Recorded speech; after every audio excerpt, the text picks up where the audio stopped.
Usted nos dijo al inicio de la legislatura que el convenio de transición justa se firmaría de forma inminente. ¿En qué ha quedado todo eso 3 años después? En nada. Usted también nos dijo que una empresa de baterías se instalaría en la ciudad de Zaragoza. ¿En qué ha quedado todo eso?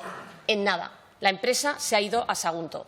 Usted también nos dijo que se emplearía a fondo para conseguir una candidatura conjunta para organizar los Juegos Olímpicos de Invierno Aragón-Cataluña. ¿En qué puede quedar todo eso? En nada. Nos dijo que de los 141 millones que recibía del Gobierno de la Nación para repartir entre las empresas que habían sufrido más por la pandemia, llegarían a ellas para la recuperación. ¿En qué ha quedado más de la mitad de ese dinero? En nada. Ustedes han llevado a una grave y dramática situación a la hacienda pública. El Gobierno no tiene liquidez. Ustedes presentan un remanente negativo de tesorería de 1.000 millones de euros cada vez que tiene que llevar a cabo un anuncio, una de sus actuaciones propagandísticas, o tiene que cumplir con sus competencias, simplemente o no las hace o las acaban pagando otros.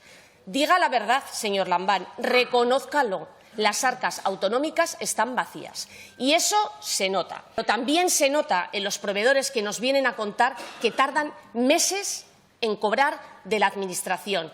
Esos proveedores que son empresas, que son autónomos, que son trabajadores, esos aragoneses que están pagando a precio de oro la luz, que están soportando una inflación de más del 8%, que les cuesta y casi no pueden llenar el depósito de sus camiones, de sus vehículos, de sus tractores.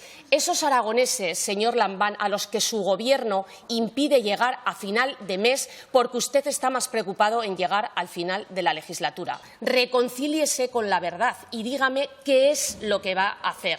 Diga, señor Lambán, si en algún momento, y cuente en esta Cámara, ha tenido un proyecto político para Aragón, explique y diga la verdad de por qué no es capaz de llevarla a cabo y no tiene dinero tampoco para desarrollarlo. Muchísimas gracias, señor. Gracias, señora Bañado.